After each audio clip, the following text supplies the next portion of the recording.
In the previous videos, we looked at the three problems with the way that we normally try to create happiness in our lives. First, and this is a big one, we're not very good at predicting what's actually going to make us happy.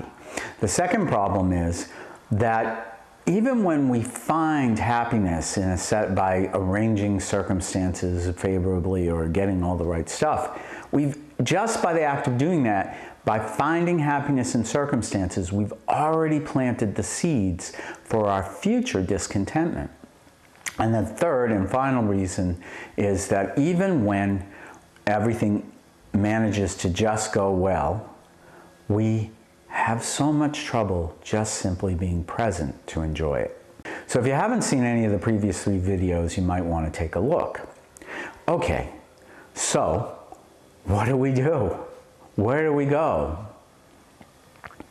And behind all of these problems is a very simple thing. And it's my teacher, actually Patrok Rinpoche's grandfather, Kyabje Tuku Orjin Rinpoche. He was the one that said to me once, the very basis of our discontentment is the continuous evaluation of the quality of our experience. Now, what does that mean? Well, if you think about it, it's like we always have like an inner sportscaster doing play-by-play on our lives. Ooh, that's good. Oh, I don't like that. You know, ooh, better avoid that. Oh, I want to keep that. And then we start thinking about it. So, you know, you might think, oh, look at that Coca-Cola. It would be so nice to drink one. I should maybe go and buy a bottle. You know, I don't keep enough Coca-Cola in my house. Actually, I'm not sure Coca-Cola is such a good idea. It tastes good, but it's really bad for your health. All that sugar and, you know, it peels paint off of car hoods. I read that somewhere online.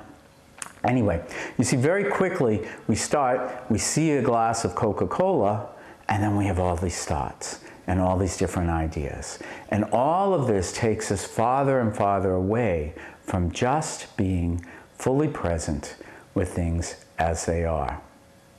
It's the constant evaluation, something's good, something's bad, that is at the root of our discontentment, our inability to be happy. And there's actually some science about this. There's a famous study done at UC San Francisco Medical Center. Matthew Killingsworth and Paul Gilbert, where they actually put a little app on people's phones and interrupted them at various times of the day to ask them to rate their happiness and what they were doing. And what they found was the more present moment focused we are, the more likely we are to be happy. And this was even true about unpleasant things. So this was actually quite surprising, because they found that being in terrible rush hour traffic, for example, you know, bumper to bumper, not moving anywhere. If you live in the Bay Area, for example, you know what I'm talking about. And you were actually more likely to be happy if you were fully present in that seemingly unpleasant situation than if you were daydreaming even about something very pleasant. You were slightly more likely to be happy. Wow. Okay, so what do? How do we become more present moment focused? I'd like to share with you a story from Patrok Rinpoche. It's also in the book, Radically Happy, a User Guide to the Mind. So one day, myself, I had a temperament issue. And my teacher, meditation teacher, told me, you are acting like a dog, but now you should act like a lion. And this metaphor is a very old traditional metaphor. So many people understand different way. So what my teacher told me is, he said, when you are angry, there have many reasons comes in your mind to be angry. And what happened is you going after all the reasons to be angry. Like you throw the stone at the dog go to chase the stone. And you acting like a dog, chasing the stone. So I'm chasing the why. and to be angry. He said, now you should act like a lion, my teacher said. Throwing the stone to the lion. Lion not going to chase a stone. Lion going to jump on the whose throat of the stone. So likewise, my teacher says, don't chase after the reason why you're angry, but who actually become angry? Where is this anger?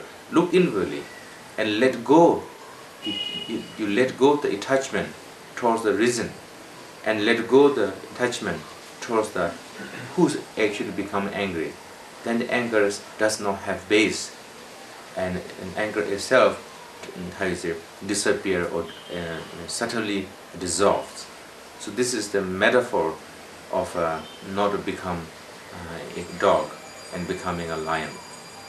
So the key to learning to become content, to experience this deep sense of well-being, comes with our ability to stop chasing thoughts like a dog chasing stones, and instead turn to the stone thrower, which we begin by doing that by looking at the mind itself. In our book, we talk about several key things we can do. The first is what we call basic happiness, learning to come into the present moment. The second, called interconnected happiness, it's about living in light of the joyous interconnection we share with our environment, all the people in it, and we do this by cultivating our natural capacity for warm-heartedness. And then radically happy, where we bring these two together, we call it the warm-hearted present moment awareness. We really turn all the way away from chasing thoughts and emotions and look to the stone thrower, the mind itself, in a very radical and deeply effective way.